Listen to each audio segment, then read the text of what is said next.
హరే కృష్ణ. శ్రీకృష్ణ భగవానుడు శ్రీమద్ భాగవతం 11వ స్కందంలో ఉద్ధవునికి చేసినటువంటి ఉపదేశాలలో ఒక అవధూత బ్రాహ్మణుడు యదు మహారాజుకు చేసినటువంటి బోధనల గురించి ప్రస్తావన చేస్తాడు. అందులో అవధూత బ్రాహ్మణుడు తాను 24 గురువుల నుండి నేర్చుకున్నటువంటి విషయాల గురించి యదు మహారాజుకు చెబుతాడు. మరి ఈరోజు సూర్యుడు అస్తమిస్తున్న ఈ సమయంలో సూర్యుడి నుండి అవధూత బ్రాహ్మణుడు ఏమి నేర్చుకున్నాడో ఒకసారి విందాం. గుణైర్గుణానుపాదత్తే యథాకాలం విముంచతి నతేషు యుజ్యతే యోగి గోబిర్ఘా ఇవ గోపతి.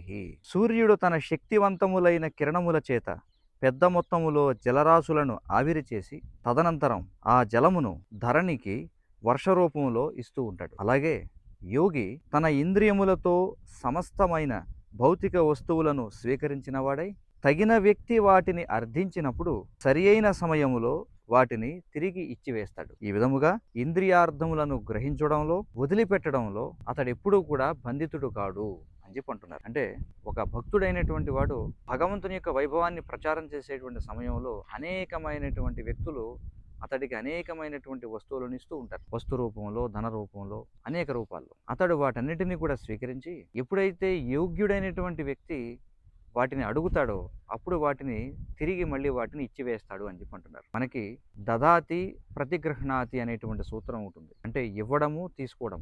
భగవద్భక్తులైనటువంటి వారు కృష్ణ చైతన్యాన్ని ప్రచారం చేసేటువంటి సమయంలో వారికి జనసామాన్యం ధన రూపంలో, వస్తు రూపంలో అనేకమైనటువంటి విలువైన వాటిని ఇస్తూ ఉంటారు. కానీ కృష్ణ భక్తుడైనటువంటి వాడు వాటన్నిటినీ తన యొక్క ఇంద్రియభోగం కోసం వాడుకోకుండా తగిన సమయంలో మళ్ళీ భగవంతుని యొక్క వైభవాన్ని ప్రచారం చేయడం కోసం, ముఖ్యంగా కలియుగంలో హరే కృష్ణ కృష్ణ కృష్ణ హరే హరే, హరే రామ రామ రామ హరే హరే అనేటువంటి దివ్యనామాన్ని ప్రచారం చేయడం కోసం, భగవద్గీత భాగవతం యొక్క సందేశాన్ని తెలియజేయడం కోసం తనకు లభించినటువంటి ధనాన్ని అంటే లక్ష్మిని మళ్ళీ ఆ నారాయణుని సేవలోనే వినియోగిస్తాడు. మరి దీనికి సూర్యుడు చక్కటి ఉపమానంగా చెప్పబడ్డాడు. హరే కృష్ణ.